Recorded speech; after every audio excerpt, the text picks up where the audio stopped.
This is episode 7 of It's a Big, Big, Big Books World, and I'm just going to finalize talking about the particular passage in The Glass Knight by David Helwig that I started with a few episodes back in order to illustrate the way in which, first of all, he distances himself from this very, very significant and very dramatic political event in Canadian history, the October Crisis in 1970, and also to show how he, as a writer, both at times writes well and at times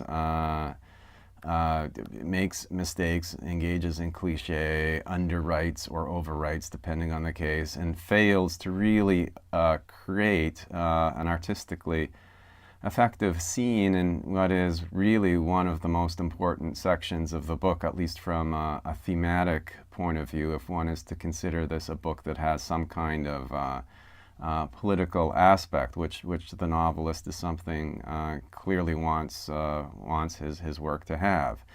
Most of the book focuses on a love relationship, so yes, you can make the argument that there are many thematic levels to this work, and I accept that. I think that's fine.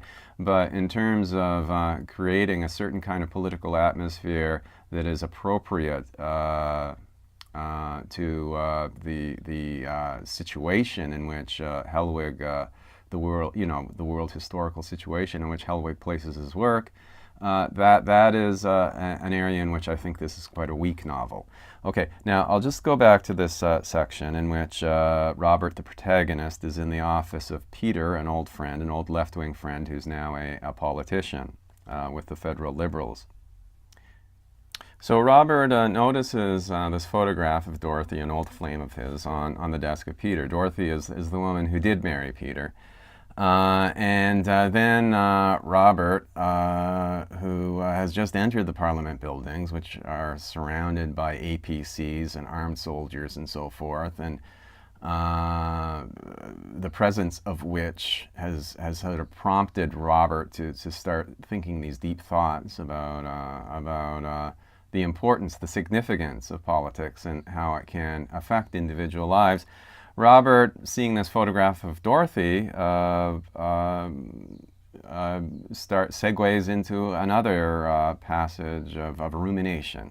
Quote, he looked back at Dorothy's face, at the faces of the children, frozen, empty. There was nothing wrong with the faces in the photograph except what was wrong with the faces in all studio photographs. They were informed by an inadequate mythology. End quote. Well, okay. There is a problem with studio photographs, whether it's being informed by an adequate or inadequate mythology, I'm not sure. But then the passage continues, quote, all those hundreds of photographers were at best craftsmen expressing empty myths.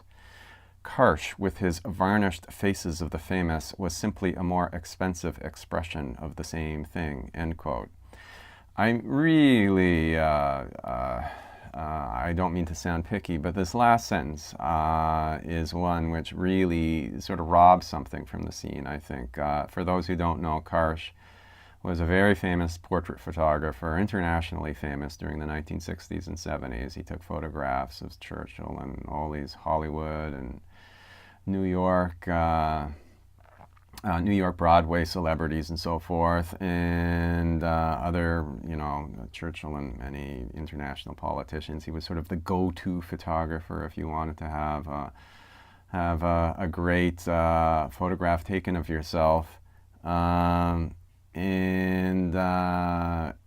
Why is there this little jab at Karsh in this section? I'm not sure why. I think it simply should have been cut. But it's part and parcel of Helwig's love of sort of engaging in deep thoughts. And as other critics have noted, Canadian literature has a terrible weakness for this. You end up with these passages in which there's nothing wrong with internal reflection. There's nothing wrong with philosophizing. But remember, what Helwig is really trying to do in this scene is create a sense of drama. Why suddenly this jab at Karsh? It takes something from the scene. And then the scene continues. Robert receives a cup of coffee from Peter. Peter says, "Do you take cream and sugar?" Quote, "Yes, please," Robert said. He was suddenly conscious that the room had no window. He wanted to see the sky. How could a man make decisions about what was good for a constituency or a country in a room where he couldn't see the sky? End quote. Oh my God. So by this point, the philosophizing moves from sort of extraneous, not particularly relevant, deep thinking to actual cliche. I mean, this is just a terrible sentence, but there it is. The section continues and becomes somewhat more interesting, but again, we find these problems with Helwig's sort of awkwardness with language, with descriptive language. Peter and Robert are talking, making small talk. Robert nodded. He was being interviewed, and the situation amused him. This is Robert's thoughts about Peter. And, I think it's a nice little sentence. It sort of summarizes the slightly condescending attitude that successful Peter has toward his rather shabby friend, Robert. Robert, was tempted to spill Peter's coffee all over him and see if that would disturb his composure. What did the perfect political gentleman do when he had hot coffee poured on his balls? Why was he angry at Peter? Was he here because they were supposed to be friends? Well, the passage again is a little bit awkward. The reference to pouring coffee on his balls is a bit much.